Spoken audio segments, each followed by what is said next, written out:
Next, I invite Dr. Nimita and Nageeb for assessment of quality of life in patients with glaucoma, a cross-sectional analysis.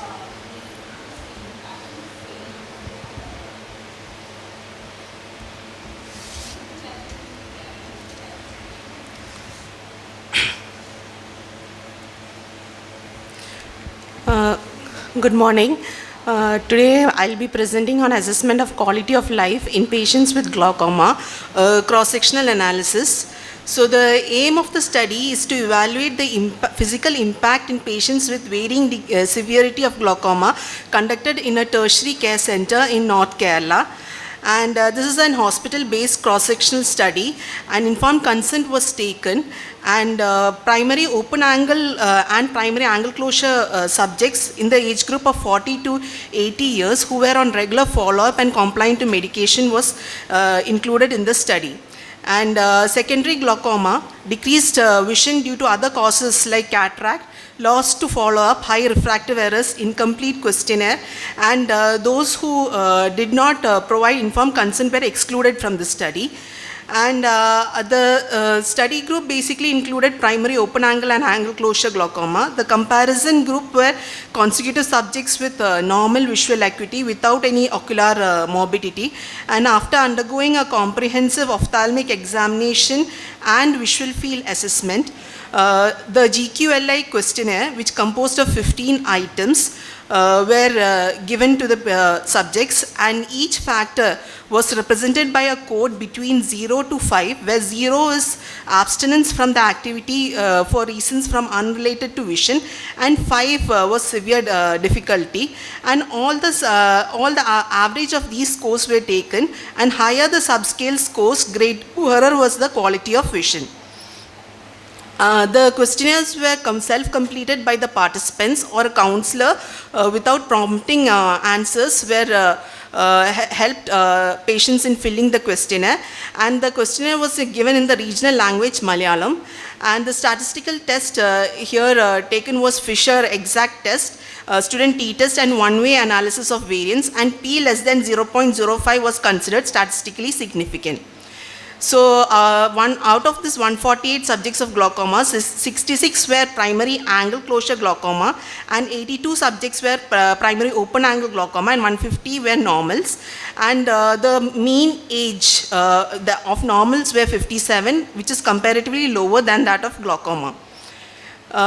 When we compared the demographic characteristics, it was seen that more unemployment was seen in the glaucomatous age group, glaucomatous subjects. And the visual acuity did not differ significantly in the POAG as well as in the PACG group. When classification of this glaucoma based on the severity of the glaucoma in the better eye, it is seen that 37.84% had mild glaucoma, 45.95% had moderate, and 16.22% had severe glaucoma. And mild visual field defects were more common in primary angle closure group, and severe visual field defects were more common in primary open angle group.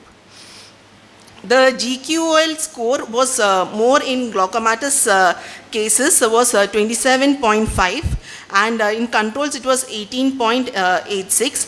And as the severity of the glaucoma increased, the GQL score was poorer.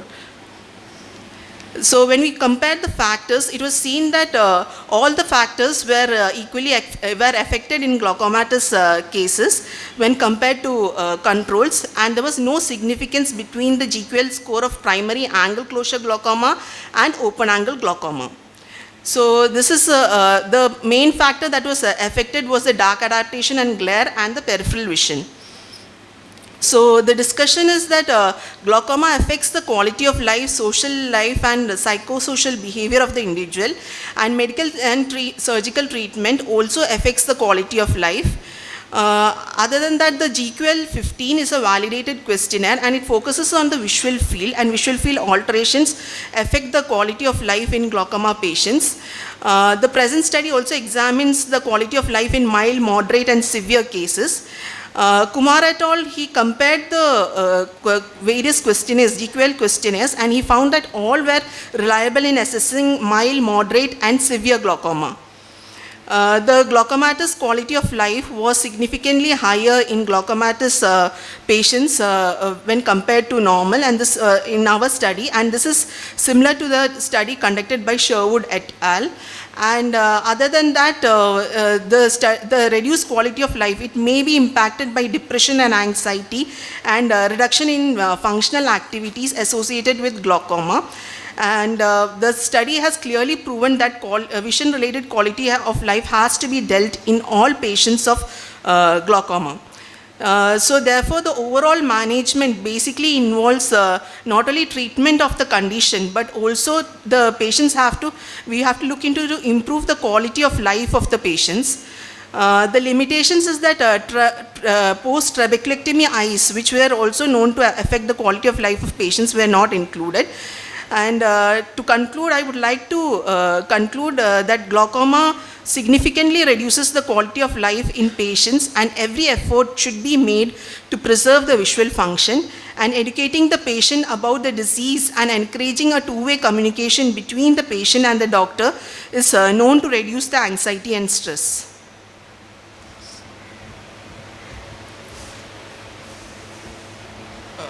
Yeah, that's a nice presentation. Just a couple of questions.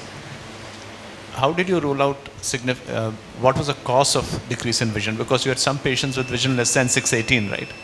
So did you rule out a cataract, or did you rule out any other potential cause for decrease in vision? We had mainly the vision due to cataract was excluded from our study. See, because with glaucoma, it's not very often that you see actually vision acuity of less than 618. You see that when the macula is already involved. So you have at least about 10 patients with vision less than that. That's the reason I'm asking you this question. Okay.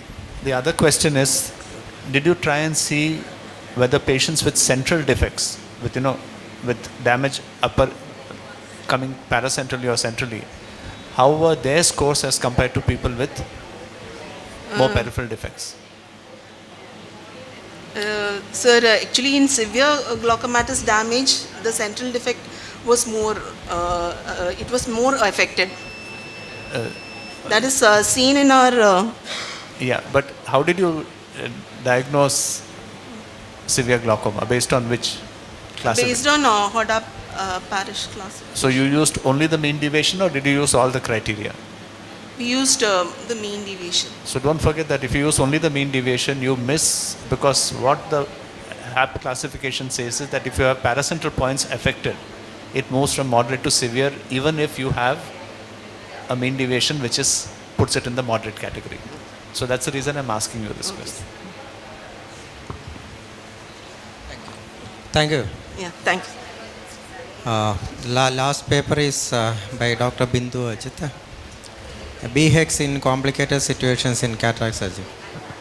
Good morning, everyone.